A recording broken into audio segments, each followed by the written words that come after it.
Ready to talk hockey? No. Bullshit. How do you leave him wide open? He's Connor McJesus. I don't have much after this. But I don't know how you had why. Cook. Oh, we were up 2-1, and I know it's hockey, but damn it. Also, NBA, everyone out there, this is how you fucking do an all-star game. That's all I like it. I like it. It's good. How do you leave him wide open? We lost in overtime, 3-2. One thing I think we can all learn is that booing national anthems is not a good thing. Canada booed our national anthem, and we beat them in their house. Americans booed the Canadian national anthem, and they beat us in our house. Yeah. So we probably shouldn't do that. Yeah. But in all seriousness, a U.S. player was asked about his thoughts on the anthem booing, and this is what he said. He was like, texting with an American player who asked to remain anonymous. I asked how he felt about the U.S. anthem being booed. Don't love it. Makes you kind of cringe to see that. I then asked what he thought of the continued threats of annexation of the president calling the Canadian PM governor. He goes, yeah, when you look at it from that side, I wouldn't like another country threatening to swallow up mine, especially one as big as the U.S. would probably do more than boo an anthem. So, yeah, there's a little extra in the booing on both sides there. But freaking Connor McDavid, he's so good. So good. How do you leave him alone? Connor McJesus, man. I thought to hear Tvshka talk about fuck. I was getting excited there for a second. Well, Canada, they're more skilled than us, but the U.S. is more physical than Canada. We're gritty. Unfortunately, we got some injuries on the U.S. side, including Matthew Tkachuk, which is bad for my Florida Panthers because he's injured right now. And speaking of my older brother, he talked about how Matthew Tkachuk, the difference between us, he had 7 games against McDavid and Matthews, who kind of is the captain, but was playing kind of in Tkachuk's role there. He hasn't. So when you play a 7-game series against another player, you kind of can tell what their moves are going to be. You know them a little bit better, and especially if you've beaten them. But yeah, I don't like that Tkachuk is injured. Heal up soon. And unfortunately, we couldn't do it for Johnny Hockey, Johnny Gaudreau. That's the part that gets me more than anything. Yeah, I mean, granted, whoever came up with the 4 nations needs to be in charge of any other outside of your typical league, or heck, even fix the NBA or something of that nature. Because, I mean, I know we didn't play the PK Subban comments for time purposes, but I mean, for anyone out there, go watch that. He pretty much summed it up perfectly of just the culture and everything in hockey compared to the NBA and even sometimes the NFL.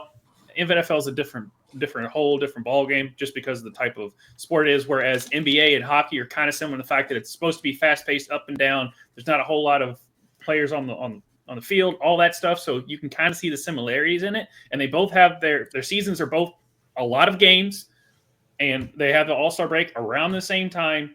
And yet we get this, and then the Kevin Hart Mr. Beast special that was the NBA All-Star game, much less all the ratings and stuff that's dipped. Whereas this has been so much success, there's so many people that are like, oh, hockey, I'm going to watch this now.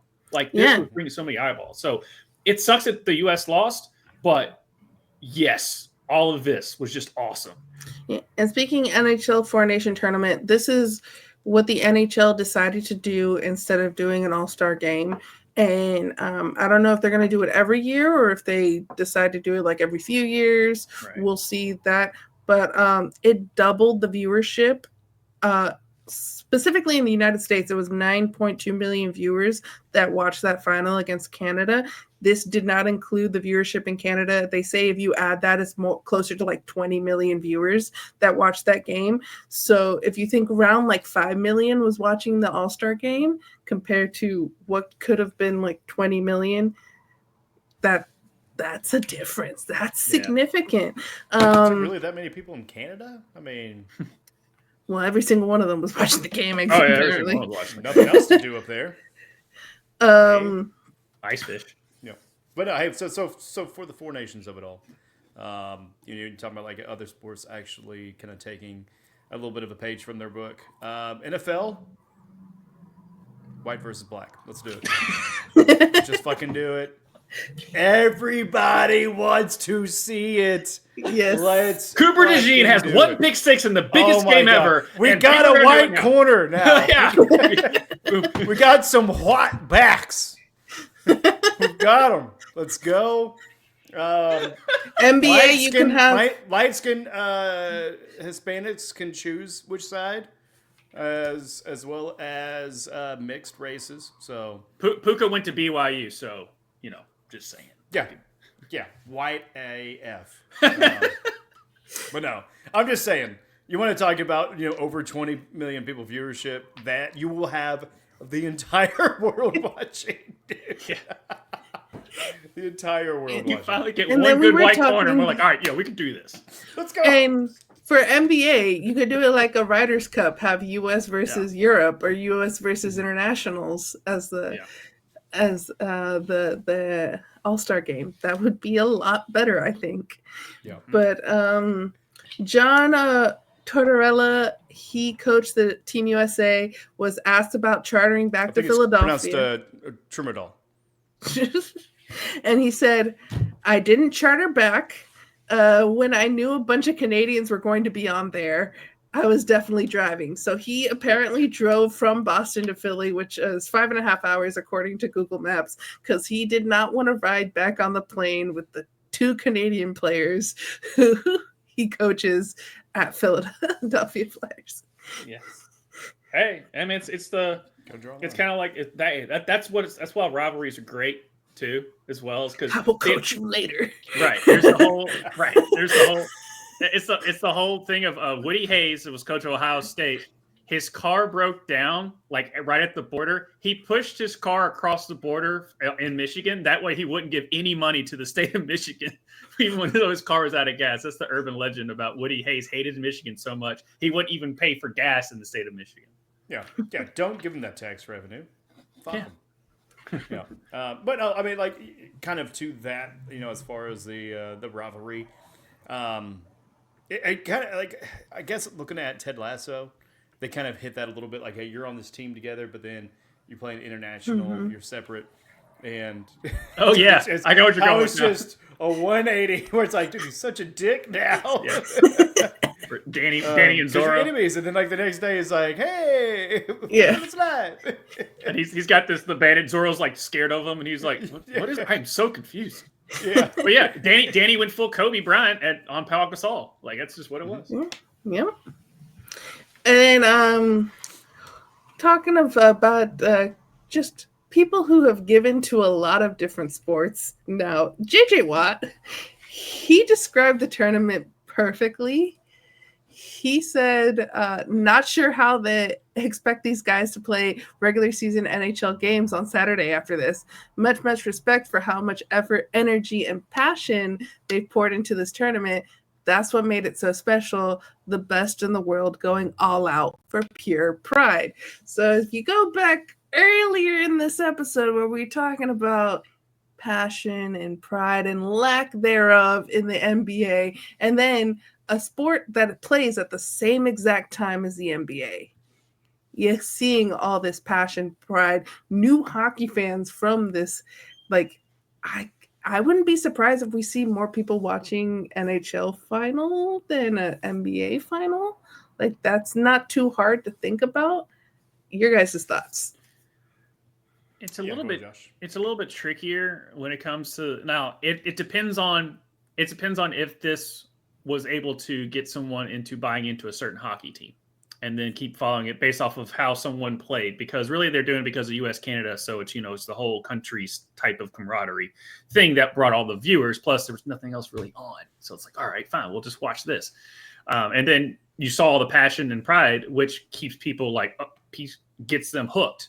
Let's just see because a lot of times if they like the sport enough, and it's a tough watch on television. We've known that. It's just hockey is just you can't keep up with the puck sometimes, and it's tough to watch sometimes.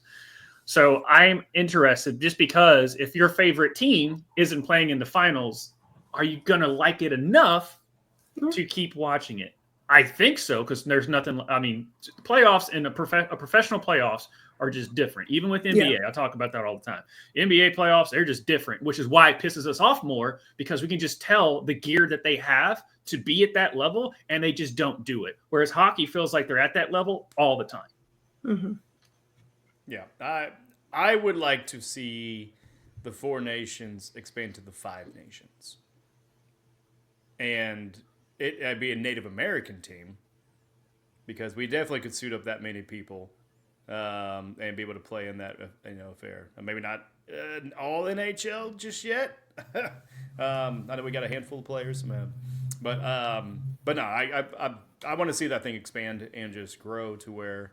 It's something that people really appreciate. I mean, just like with football, you got CONCACAF, you got all these other leagues that just kind of keep it exciting. And I don't know, like I say, bring more viewership, but just have more of that passion with it. Mm-hmm. Maybe that's what profit ruins, is passion, because then you start thinking, with your wallet, and you don't start, really, kind of, playing with your heart and things of that nature. Because it's a business decision. Not a personal I'm weary investment. with you, because if the Mighty Ducks can play Trinidad and Tobago, I know we can add more nations to this thing. Well, one nation that people were talking about that wasn't added on, and they said if it was a 4-nation tournament, like Sweden might have been taken off and Russia added, because Russia has way more players that are and way better players, but because of the things that are going on now in the world, Russia was not allowed to field a team. Right. But think about, like, they have arguably 2 of the best goalies in the NHL, including Bobrovsky, Bab. Florida Panthers. Russian Bab. So that is one thing that even like hockey fans now are just like, can we please add them to the Winter Olympics? Because that's going to be so many players that live in the United States and Canada that like are being not going to be able to have that opportunity because of their country and is in a war. And it'd kind of feel weird, like any country winning without the talent that Russia has not playing in that in the Winter Olympics. Yeah, no, I mean Russia was the one left out. We know why. But it's not the players' fault, because they're there. They've always been, so on that regard, it's nothing against them. And I believe, and plus, if you're trying to make it the best tournament it can, you got to have the Russians. Mm-hmm. Yeah. Also, Josh, I thought you were going to make a Disney's Mighty Duck reference. That's what I was talking about. The Mighty Ducks played Trinidad and Tobago, like the Trinidad and Tobago. Yes, that was the first thing with the tie-dye jerseys. That was the first game they played. It was Trinidad and Tobago. Okay. They had to steal drums and everything. Iceland. Does Jamaica have a bobsled team? They do. They do. But yeah, because I knew it wasn't Jamaica, but I was like, I think it was Trinidad and Tobago. So yeah, Trinidad and Tobago was the first team they played in D2, the Mighty Ducks. Because literally, you could watch my face. I'm like going with the joke, man. I'm like, wait the fuck, wait. Not the Anaheim Ducks, the Mighty Ducks. Yeah. No, you're good. Okay. Well, shit, I was gonna make fun of myself for like not knowing that you actually were talking about something real, and then turns out you weren't. So that was cool. That's a good bit. That was weird. That was really weird. We're already weird, but do we want to get even more weird? You can never be too weird. So, going on with the sports meme of the week. We're giving Canada a little here. Sorry. They decided to change their Americano to Canadiano. This was in Ottawa. What do you guys think of the Canadiano as a coffee? I mean, I like it. It's like freedom fries. Yeah. I'm all for petty nationalism when it's nonviolent. Right. Like when it doesn't really matter, it's just naming something. I mean, maybe not the Gulf of America. I mean, it should have been the Americas, plural, because it's all of us. But that one's weird. But I dig it. I order Americano all the time. I just call it Americana at church, just because I don't know, it just rolls off a little easier. They know what I'm talking about. To me, it's gender neutral coffee. But yeah, a Canadiano. Yeah, I got no joke for it. Would you pay $3.90 for it? Yeah, I mean that's pretty much what you pay around here. I don't drink coffee, so I'm indifferent. Although I will say London fog down there, I'm like, are you sure that's a drink or not something else that's going to make you feel really nice? Yeah, that is a weed name if I've ever seen one. London fog. Oh, I thought you were talking about farting. Well, that too. I just thought it was Brits farting, but yeah. I mean, what would be? What would make it more of a Canadiano? Does it apologize? Maple syrup. Every time you sip it, syrup, pretty much. Syrup. Put a little syrup instead of some, some sweetener. Yeah, you put some maple syrup and then take some Tim Hortons and dip you just make it a complete Canadian thing. And while you're eating poutine. Mm-hmm. I like it.